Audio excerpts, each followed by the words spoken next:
یعنی کہ ماں باپ کو راضی رکھیے، ان کی دعا ہر حالت میں قبول ہے۔ جب ماں تڑپ کے گڑ گڑا کے اولاد کے لیے دعا مانگتی ہے تو دعا قبول ہوتی ہے۔ شرائط کیا ہیں؟ چند آج احادیث کو پیش کرنا چاہ رہا ہوں۔ کہا مولا، میں نے اس دن پیش کیا تھا، آج تفصیل سے پیش کرنا چاہ رہا ہوں کہ مولا دعا کیسے مانگے قبول ہو؟ کہا جیسے ماں سے بچہ دودھ مانگتا ہے۔ کہا مولا وہ تو بول ہی نہیں سکتا۔ کہ یہی تو سمجھانا چاہ رہا ہوں، بول کے مت مانگو۔ بچہ کیسے مانگتا ہے؟ کہ روتا ہے، گڑ گڑاتا ہے، پورا بدن کانپ رہا ہوتا ہے، ماں سمجھ جاتی ہے بچہ بھوکا ہے۔ کہا الفاظ ادا نہ کرو، رو گڑ گڑاؤ، اتنا بدن کانپے کہ اللہ سمجھ جائے یہ واقعاً دل سے مانگ رہا۔ کہ اس سے دل سے مانگو، وہ قبول کرنے والا ہے، رد نہیں کرتا، لیکن مانگو ایسے کہ وہ قبول کرے۔ کل انشاءاللہ گریے سے متعلق، رونے سے متعلق قرآن کی وہ تمام آیات پیش کرنے کی کوشش کروں گا جو رونے سے متعلق ہیں، کہ یہ کیسا رونا دعا کے وقت کیوں اتنا ضروری ہے۔ ہر موقع محل پہ کہا کہ گریہ عجیب و غریب ہے۔ حضرت نوح، کبھی سوچا نوحہ سے، نوح بہت زیادہ گریہ کیا کرتے تھے، جناب نوح بہت زیادہ روتے تھے۔ جناب امیر کے القاب میں سے ہے بکا، کثرت سے بقا کرنے والے، بہت رونے والے۔ سرور کائنات جب شب میں تہجد میں کھڑے ہوتے تھے تو آپ کی ریشیں مبارک تر ہو جاتی تھی۔ یہ رونا بڑا عجیب و غریب ہے۔ دعا میں رونا بہت ضروری ہے۔ ایسے خدا سے مت مانگیں جیسے کوئی ادھار واپس مانگ رہا ہوتا، ایسے مانگیں کہ واقعاً پتہ چلے یہ مانگنے آیا ہے۔ کیسے مانگتے ہیں؟ عزیزان گرامی، تکبر، متکبر کی دعا کبھی قبول نہیں ہوتی۔ سنیں گے نا؟ متکبر کی دعا کبھی قبول نہیں ہوتی۔ اللہ کے ناموں میں سے ایک نام ہے المتکبر۔ المتکبر، جس سے کوئی بڑا نہ ہو بس اسی کو زیب دیتا ہے تکبر۔ رسول خدا اور اہل بیت نے کبھی تکبر نہیں کیا۔ رسول خدا سے تو کوئی بازمت نہیں ہے، امیر المومنین سے تو کوئی بازمت نہیں، محمد و آل محمد نے بھی کبھی تکبر نہیں کیا۔ اب سوچئے پھر جب انہوں نے تکبر نہیں کیا، جن جیسا کوئی نہیں، تو پھر ہمیں اور آپ کو تکبر کہاں زیب دے گا؟ تکبر نہ کیجئے۔ تکبر، متکبر کی دعا قبول نہیں ہوتی۔ تو امام فرماتے ہیں کہ اولاد کے حق میں ماں باپ کی دعا قبول ہے۔ کیسے دعا مانگیں؟ ماں باپ سے کہیں میرے لیے دعا کر دیجئے گا۔ راضی کرنے کا طریقہ کیا ہے؟ کہ وہ واقعاً دل سے دعا مانگے۔ سن رہے ہیں نا؟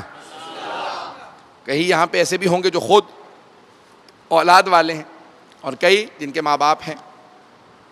کیسے دعا مانگے یا کیسے کہیں ماں باپ سے؟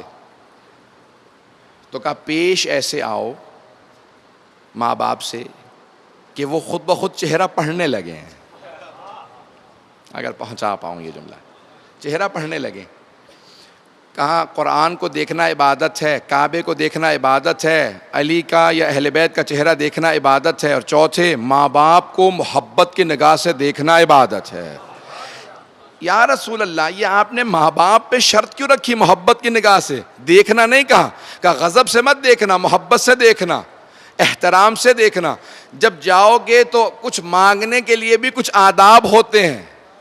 ماں باپ سے جب دعا بھی کہنے لگو تو کوئی پہلے کام کرو، کہ اگر خدمت کرنا چاہتے ہو تو گھر کے کاموں میں ہاتھ بٹاؤ۔ نہیں، نوجوان کو اجازت نہیں دے رہے ہیں، مجھے سارے نوجوانوں کی توجہ چاہیے، میرے بھائی، میرے بچے خاص طور سے۔ کہا کوئی ماں باپ سے کام نہ کہو، یہ کام کر دیں، ماں سے باپ سے کوئی کام، لیکن ایک کام اگر چاہتے ہو کہ اس کا ثواب ماں باپ کو ملے تو بس انہی کو دینا۔ کم ماں باپ کو ثواب کہاں، کوئی کام نہ کہو ماں باپ کو، لیکن ایک کام کا ثواب ماں باپ کو۔ کہ پانی پلانے کا ثواب کسی کو دینا ہے تو ماں باپ کو دو۔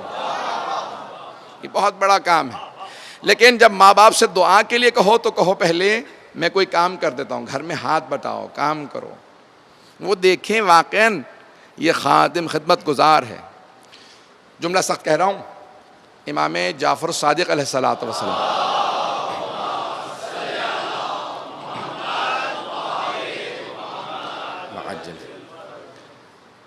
ایک نوجوان تھا، ماننے لگا، کہ مولا میں آپ کو مانتا ہوں لیکن میری ماں آپ کو نہیں مانتی، وہ کسی اور دین پہ ہے، اب میرے پہ ماں کی اطاعت واجب تو نہیں ہے؟ مولا نے کہا اب تو اور زیادہ واجب ہے۔ کہ نہیں، وہ مسلمان نہیں، وہ آپ کو نہیں مانتی۔ مولا نے کہا یہی تو سمجھا رہا ہوں۔ وہ نہیں مانتی، تو مانتا ہے. کہ اس کا میرے ساتھ رویہ بھی صحیح نہیں ہے. مولا نے کہا کچھ بھی کہہ لے، رویہ صحیح ہو نہ ہو، اس کا رویہ جیسا بھی ہو وہ ماں ہے، تیرا رویہ صحیح ہونا چاہیے. کہا کیونکہ آپ کو مانتا ہوں مجبوراً خدمت کروں گا، میرا دل نہیں ہے. دیکھیں کیسا تھا، کہہ کے گیا، کہا کہ مولا میں آپ کی وجہ سے، دیکھیں اتنا انسان کو فرما بردار، چاہے دل مانے نہ مانے، انسان پھر بھی امام کی بات کو مانے. کہا نہیں مولا آپ نے کہہ دیا، ماں کی خدمت کروں گا.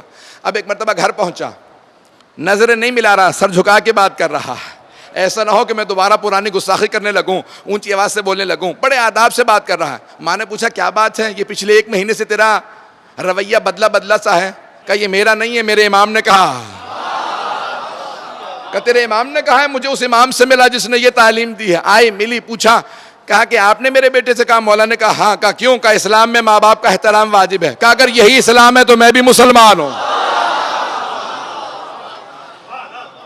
عزیزان گرامی ایسے پیش آئیں. اور پھر بہت سے لوگ کہتے ہیں بزرگوں سے کیوں ہم ادب و آداب سے پیش آئیں، میرے اپنے ماں باپ ہیں ان کا احترام کرتا ہوں. ارے جو دوسروں کے ماں باپ کا ادب و احترام سیکھ لیتا ہے اسے اپنے ماں باپ کا ادب و احترام خود بخود آ جاتا. دوسروں کے بھی ماں باپ کا ادب و احترام کیجیے، کبھی گستاخی جسارت نہ کریں. مولا فرماتے ہیں اولاد کے لیے دعا کرو. پھر کیا کہتے ہیں؟ پروردگارہ میری اولاد کو باقی رکھ،